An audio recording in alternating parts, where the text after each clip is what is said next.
यह कहानी भगवद गीता के मूल उपदेशों पर आधारित है, खासकर निष्काम कर्म, स्वधर्म, आत्मा की अमरता, मन का नियंत्रण और पूर्ण समर्पण पर। इसमें एक आधुनिक व्यक्ति की कहानी है जो जीवन के संकट में फंसकर कृष्ण की वाणी से बदल जाता है। कहानी का नाम अर्जुन की तरह। एक आधुनिक योद्धा। बहुत समय पहले नहीं, बल्कि आज के इस व्यस्त युग में अहमदाबाद के एक मध्यम वर्गीय परिवार में राहुल नाम का एक युवक रहता था। राहुल 32 साल का था। अच्छी नौकरी थी, एक मल्टीनेशनल कंपनी में सीनियर मैनेजर। सुबह 9 बजे ऑफिस, रात 10 बजे घर। प्रमोशन के चक्कर में परिवार को समय नहीं दे पाता।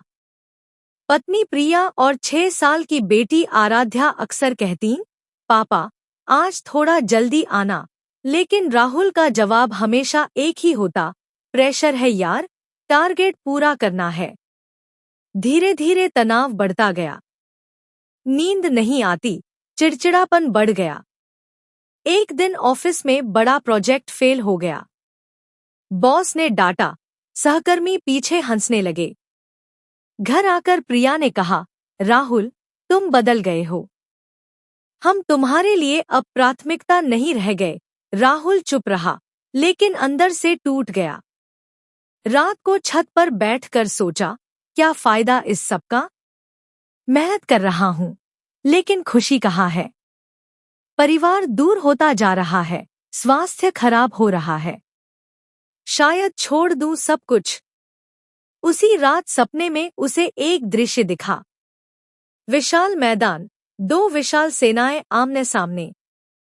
एक तरफ पांडव, दूसरी तरफ कौरव। और बीच में रथ पर खड़ा एक योद्धा, अर्जुन, जो गांडीव धनुष नीचे रखकर रो रहा था। उसके सामने खड़े थे भगवान श्री कृष्ण, मुस्कुराते हुए, पीतांबर धारण किए, वंशी की याद दिलाते मुद्रा में। राहुल ने सपने में खुद को अर्जुन के पास खड़ा पाया। अर्जुन कह रहा था, कृष्ण, इनमें मेरे गुरु, मेरे चाचा, मेरे भाई हैं। मैं इनको कैसे मारूं? बेहतर है कि मैं युद्ध न करूं, भिक्षा मांगकर जीवन बिताऊं। तभी श्री कृष्ण की दिव्य वाणी गूंजी, बहुत शांत, लेकिन शक्ति से भरी। अर्जुन, तू मोह में पड़ गया है। यह शरीर नाशवान है, लेकिन आत्मा अमर है। जातस्य ही ध्रुवो मृत्युर्ध्रुवं जन्म मृतस्य च। जिसका जन्म हुआ है, उसकी मृत्यु निश्चित है, और मरने वाले का जन्म भी।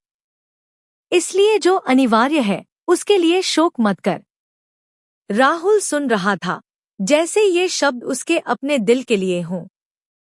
कृष्ण आगे बोले, कर्मण्येवाधिकारस्ते मा। तुम्हारा अधिकार केवल कर्म करने में है, फलों में कभी नहीं। फल की इच्छा मत रखो, और कर्म न करने में भी आसक्ति मत रखो। राहुल ने सोचा, मैं भी तो यही कर रहा था ना। प्रमोशन, पैसा, तारीफ, ये सब फल थे। इन्हीं के चक्कर में मैं अपने स्वधर्म को भूल गया, पति का, पिता का, इंसान का।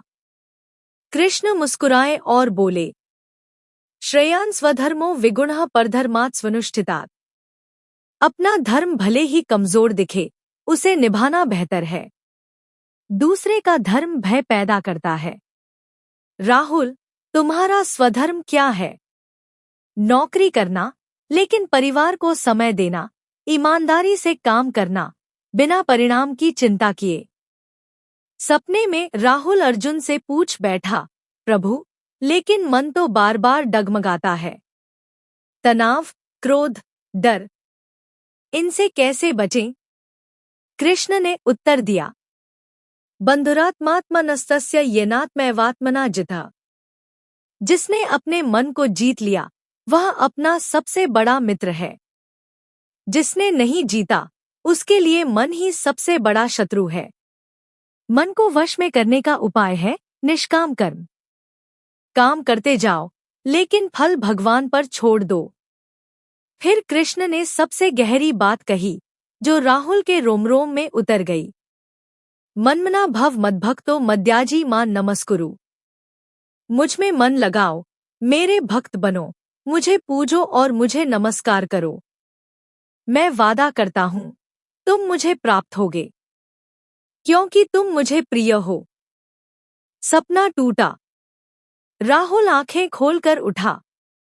सुबह की पहली किरण खिड़की से आ रही थी।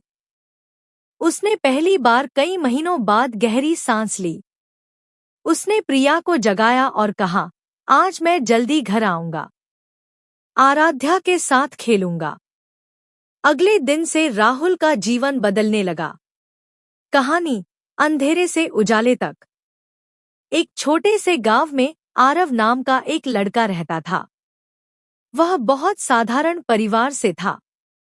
उसके पिता मजदूरी करते थे और माँ घरों में काम करती थी। गरीबी इतनी थी कि कई बार रात को बिना खाना खाए ही सोना पड़ता था। लेकिन आरव के दिल में एक सपना था। मुझे कुछ बड़ा करना है। मुझे अपनी किस्मत बदलनी है। गांव के लोग अक्सर उसका मजाक उड़ाते थे। अरे, गरीब का बेटा क्या बड़ा बनेगा? जितना है उसी में खुश रहो। लेकिन आरव चुप रहता था, क्योंकि उसे अपने सपने पर भरोसा था। मुश्किलों की शुरुआत। एक दिन उसके पिता बीमार पड़ गए। घर की हालत और खराब हो गई। अब पढ़ाई छोड़कर आरव को काम करना पड़ा। वह सुबह खेतों में काम करता, दोपहर में दुकान पर और रात को थका हुआ घर लौटता।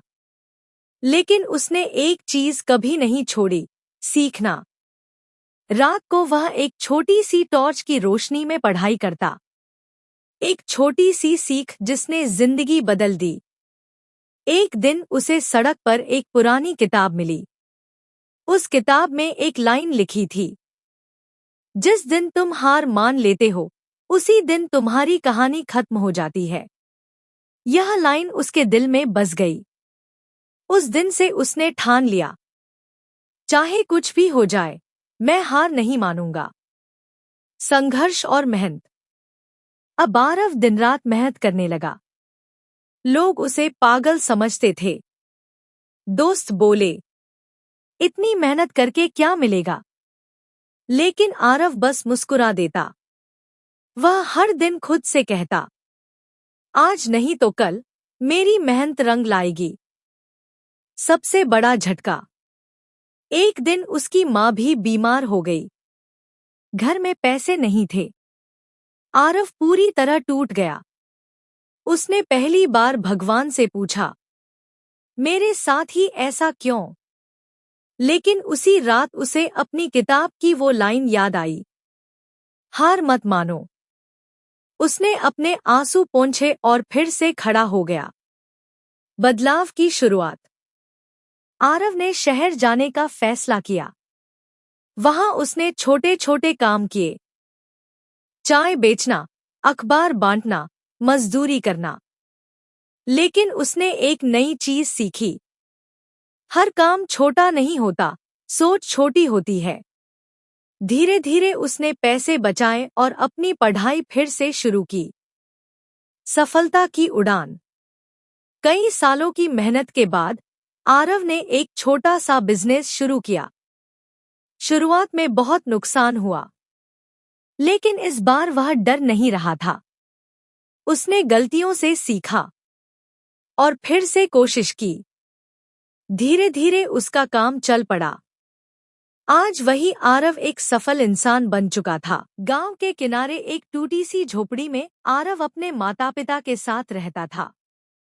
चारों तरफ गरीबी थी, लेकिन उसके दिल में एक अमीर सपना था। हर सुबह जब सूरज उगता, आरव खेतों की ओर जाता और आसमान की तरफ देखता और खुद से कहता, एक दिन मैं भी चमकूंगा इस सूरज की तरह। बचपन की छोटी खुशियां, बड़े सपने। आरव के पास खिलौने नहीं थे, लेकिन मिट्टी से ही वह अपने सपनों का घर बनाता था। स्कूल जाना उसके लिए सबसे बड़ी खुशी थी। वहां जाकर वह किताबों में खो जाता, जैसे किताबें ही उसकी असली दुनिया हों। लेकिन किस्मत को कुछ और ही मंजूर था। एक झटका जिसने सब बदल दिया। एक दिन अचानक उसके पिता काम करते करते गिर पड़े। डॉक्टर ने कहा, अब ये ज्यादा काम नहीं कर पाएंगे। घर की जिम्मेदारी अब आरव के कंधों पर आ गई। उस दिन पहली बार उसने अपने बचपन को पीछे छोड़ दिया। टूटता सपना, लेकिन हिम्मत बाकी। अब आरव को स्कूल छोड़ना पड़ा। उसकी आंखों में आंसू थे, लेकिन उसने मां से कहा, मैं पढ़ाई बाद में भी कर लूंगा, अभी घर जरूरी है। वह सुबह से रात तक काम करने लगा। कभी खेत, कभी दुकान, कभी मजदूरी। थकान इतनी होती कि शरीर जवाब दे देता, लेकिन दिल नहीं। एक किताब, एक लाइन और नई शुरुआत। एक दिन उसे कूड़े के पास एक पुरानी किताब मिली। सबने उसे बेकार समझा, लेकिन आरव ने उसे संभाल लिया। उसमें एक लाइन थी, जो इंसान मुश्किलों से भागता नहीं, वही इतिहास बनाता है। उस दिन से आरव बदल गया। रातों की मेहनत, दिन का संघर्ष। अब वह दिन में काम करता और रात को पढ़ाई। छोटी सी टॉर्च, टूटी हुई किताबें, लेकिन हौसला बहुत बड़ा। गांव के लोग हंसते थे, अरे ये क्या करेगा पढ़कर। लेकिन आरव के अंदर एक आवाज थी, मुझे दुनिया को नहीं, खुद को साबित करना है। सबसे कठिन समय। एक रात उसकी मां की तबीयत बहुत खराब हो गई। पैसे नहीं थे, दवाई नहीं थी,